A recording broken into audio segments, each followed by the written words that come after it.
कैसा डेवलपमेंट माने, तो इसमें भी क्या सरकार की गलती है? सही बात है। लेकिन और क्या आपको लगता है कि सरकार की गलती नहीं है, पर क्या सरकार जब भी इनॉग्रेशन करे कुछ ऐसे मैसेजेस दे कि भाई इसको यूज ही नहीं करना है, इसको अच्छे से यूज करना? तो केवल जनता की गलती या कहीं सरकार का सपोर्ट इसमें हो सकता था? क्या लगता है आपको? बेसिकली क्या है, मेरा तो एक ही चीज ये कहना है कि देखिए कहीं ना कहीं जागरूकता वही इंपॉर्टेंस वापस से कहूंगा, लेकिन दूसरी चीज आज के डेट में सख्ती करना बहुत ज्यादा जरूरी है। जब एक सख्ती करके हम लॉकडाउन में पूरे भारत की जनता की, पूरी दुनिया की जनता को घरों के अंदर बंद कर सकते हैं। अच्छे करोड़ फेंकना कौन सी बड़ी बात है यार? कूड़ा फेंकने रोकना, हाँ मतलब कूड़ा फेंकना, ये जिससे रोकना है, इसको स्टॉप करना, ये कौन सी बड़ी बात है? डंडा ही तो करना है। सख्त कानून बना दिए जाए, तो कई देशों में बहुत ज्यादा सख्त कानून है इन चीजों को लेकर, तो उन्हें पता चलता है यार मैं फेंकूंगा तो ये सारी चीजें होंगी। और जब आप रुकते हैं ना तो आपको उसके इफेक्ट समझ में आते हैं, और फिर आप एक्चुअल में इनर से आप उसको समझते हैं चीजों को, और जब समझ जाते हैं तो आप खुद ही करना बंद कर देंगे। नॉर्मल सा एग्जांपल था, मैं कई सारी वीडियोस देखी ना, नॉर्मल सी है, तो उसमें क्या होता है, जो बॉयफ्रेंड होता है बैचलर, उसका अब रूम अलग है फ्लैट, और जो लड़कियां होती है उनका रूम फ्लैट अलग होता है। तो जब लड़का लड़कियों के फ्लैट पे जाता है तो वो वहाँ की साफ सफाई देख के बड़ा खुश होता है, ठीक है बहुत ज्यादा यार इतना साफ सफाई, ये तो प्रॉपर ऐसी वीडियो हमेशा मिलती है। जैसी लड़की लड़के के फ्लैट में जाती है तो उसका फ्लैट पूरा ही गंदा, बहुत ही बुरी हालत है। तो वही चीज सोचनी है कि उस गर्लफ्रेंड के हिसाब से आप सोचो, क्या आप उस बॉयफ्रेंड के घर में जाओगे जहाँ पे इतनी गंदगी है? तो वही चीज आप इसको कर रहे हो, अपने वो देश को, अपने शहर को, अपने पूरे ये पृथ्वी को बेसिकली हम लोग गंदा कर। कॉन्सेप्ट है जब वहां पे आपको गंदगी देख सकती है अपने बॉयफ्रेंड के घर पे, लेकिन आपको यहाँ गंदगी नहीं दिखती।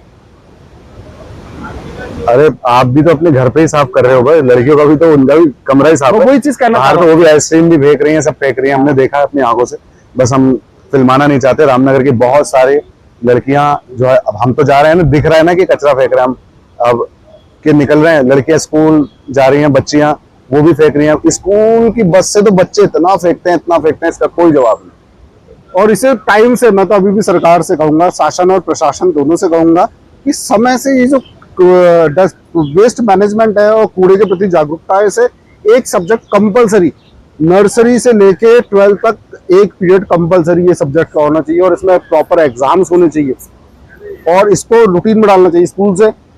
जैसे जापान में स्कूल में कोई भी सफाई कर्मचारी नहीं होना चाहिए, हमारे यहाँ भी नहीं होना। सारे स्कूलों से सफाई कर्मचारी हटाते, बच्चे स्कूल आए, सुबह सफाई करें और शाम को जाने से पहले सफाई करें, ये उनके रूटीन और आदत में डलवाएं, बहुत ज्यादा जरूरी हो चुका है। ये जापान इसीलिए आज इतनी तरक्की कर चुका है, इतना समाचार। अभी फीफा वर्ल्ड कप की भी आपने कहानी सुनी होगी कि मैचेस थे, लिटरली मैचेस हुए, तो मैचेस खत्म होने के बाद जो वहाँ की वो बैठी हुई थी ना पब्लिक, जापान की जो मैच देख रही थी, वो प्रॉपर क्या कहते हैं, वो अपना जहाँ पे बैठी हुई थी पूरा साफ करके गई है। जब मैं वहाँ का जो देखने वाला वो था बेसिकली दर्शक प्रॉपर साफ करके गए स्टेडियम को जितना उनसे हो सका।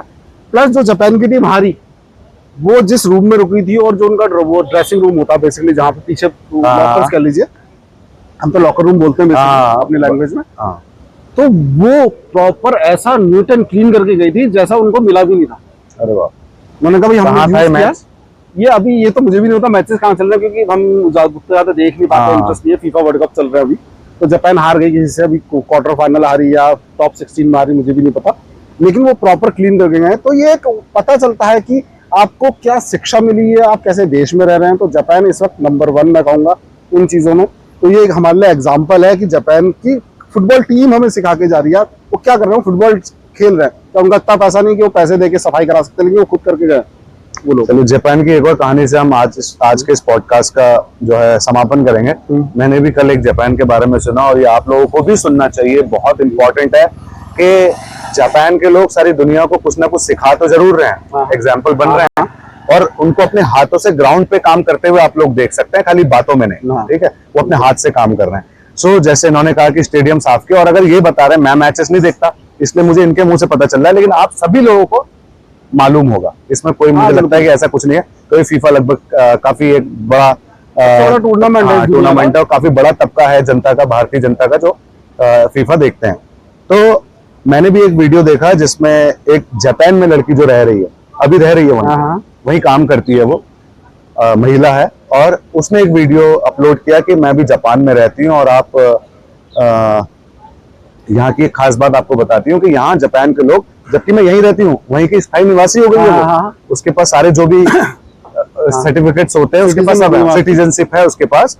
सो अब वो कह रही है कि मैंने एक दिन अपने कलीग से पूछ लिया कि यार अब मुझे इतना समय यहाँ हो गया, 2-4-5 साल हो गए हैं, मुझे यहाँ अभी तक अपने कलीग में से या जो और आस पड़ोस में जो फ्रेंड्स बने हैं उसके, जो साथ में काम कर रहे हैं, साथ में पार्टीज में जा रहे हैं, है ना, वो क्या बोलते हैं आउट कुछ गैदरिंग कर रही है, सब कर रहे हैं, और वो आपस में वहां कहानियां सुनती है कि कल ये इसके घर गया था, वो उसके घर गया था, ये उसके घर गया, इसके घर में बड़ा मजा आया, वाली पार्टी इसके घर में थी कल।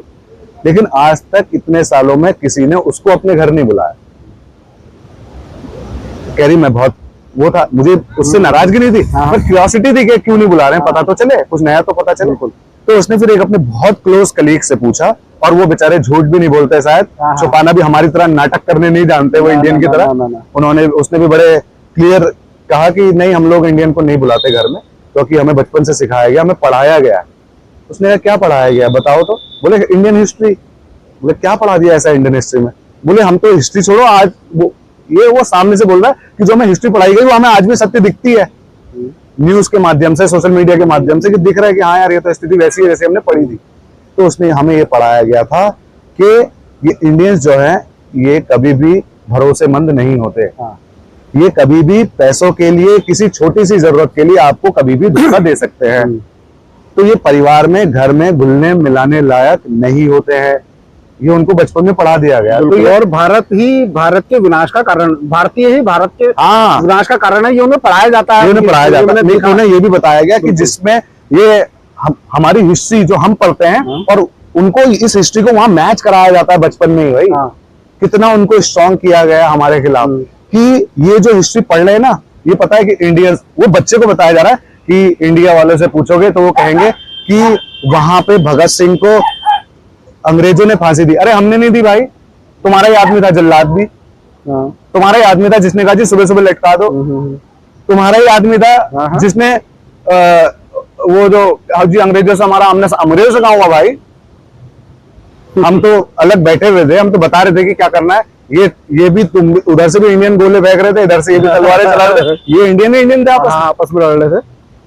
तो हमारे ही कुछ सिपा सलार बनके उनके, मतलब कुछ इंडियंस ही थे जो उनके खास बनकर हमसे ही, और अपने ही माँ बहन बहू बेटियों को मार रहे हैं, उनको उत्पीड़न कर रहे हैं, करवा रहे हैं उनसे उत्पीड़न की। लो जी कोई बात नहीं, हमें राजा बनने दो, हमारे ऊपर सख्ती मत करो, हम जो है ये सब फावड़े फूवड़े नहीं चला पाएंगे। क्योंकि अंग्रेजों की ऐसा कुछ थोड़ी, उनको भी क्या चाहिए था, कोयला खुदवाना था, लकड़ियां कटवानी थी, माल यहाँ से वहां पहुंचवाना था, यही तो करने आए थे वो, बिजनेस करने आए थे, पैसा कमाने आए थे, सीधी सी बात है, पैसा कमाने आए थे।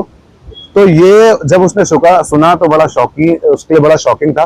तो अब वो उसने अपील की कि अगर आप हो सके अब नए यूथ, तो आप इसको अगर बदल सके, आने वाले 10-20 सालों में हमारे बारे में कोई अच्छा सोच सके, ऐसा क्या कर सकते हैं। और आज भी हमारी छोटी छोटी चीजों में आप भ्रष्टाचार देख लो, कि एक सरकारी, सिंपल सा एग्जांपल यार, एक सरकारी दफ्तर है, उसको एक तनख्वाह मिलती है उस काम को करने की, पर अब वो उस काम को करने के अलग से पैसे लेता है पर्सनली, जिसको तो सिर्फ ना काम करने की मिलती है, जो अलग से पैसा लेता है वो काम करने का पैसा, वो काम उसमें भी जो एक दिन का काम है वो 1 महीने खिंचता है। मुद्दे की तरफ क्योंकि मुद्दा लंबा उस तरफ चले जाएगा। ठीक है, तो हम इसको जो है अब यही समाप्त करते हैं, और अब आगे इस मॉनसून में क्या प्लान करेंगे, आप कैसे प्लान करेंगे, किस तरीके से कर पाएंगे? वो बारिश डिपेंड करती है कि क्या है, क्योंकि क्लाइमेट हमारा ऐसा है कि बहुत अच्छा वर्सेटाइल क्लाइमेट में हम लोग रह रहे हैं।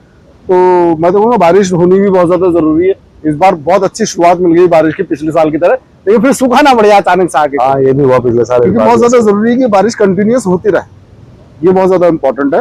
तो वही है, उसका क्लाइमेट, जो क्लाइमेट चेंज का कारण है वो हम ही लोग हैं। ये कूड़ा अगर हम करते रहेंगे, पेड़ काटते रहेंगे, तो कहीं ना कहीं क्लाइमेट में चेंज आ जाएगा, और बहुत बड़ी दिक्कत है आने वाले हमारे फ्यूचर के लिए।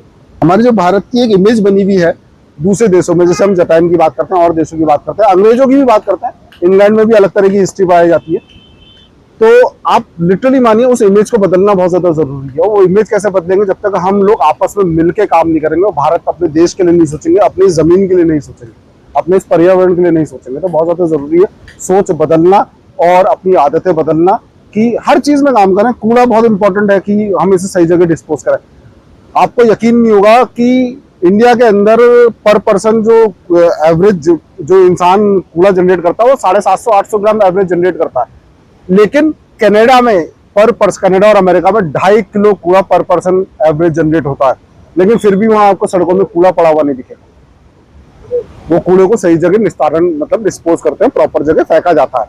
तो वो चीज हम भी कर सकते हैं। कूड़ा तो वहां पे भी जनरेट हो रहा है, यहाँ पे भी जनरेट हो रहा है, लेकिन हमारे यहाँ कूड़ा फैला हुआ है सब जगह। तो बस 2.5 हमारी आप किलो। लोगों से यही अपील है, कूड़ा कम करना तो बात की बात है, लेकिन कम से कम सही जगह हम डिस्पोज करना सीख जाएं। कम करना उसके बाद का प्लान है, तो उसमें आप लोगों का साथ चाहिए होगा और आप लोगों की हेल्प की जरूरत हम लोगों को पड़ेगी। हम इसे बिल्कुल ही खत्म कर सकते हैं। चलिए कुछ पॉइंट्स हो तो मैं तो वापस एक बार लास्ट में कहूंगा कि कूड़ा ना करें, ना करने दें, आदतें बदलें और स्वच्छता अपनाएं। ये बिल्कुल हम भी यही कहना चाहेंगे और इसी के साथ आपसे आज्ञा लेते हैं। फिर मिलेंगे किसी और जगह पर किसी नए दिन पे, फिर से कूड़ा उठाते हुए, हाथ पे बैनर लिए हुए और आपसे अपील करते हुए कि यहाँ वहाँ कचरा ना फेंकें, कचरे को कचरे की जगह डालें, गाड़ियों से कचरा बाहर ना फेंकें, अपनी यात्राएं सुधारें और न करने दें और न खुद करें। बहुत बहुत धन्यवाद।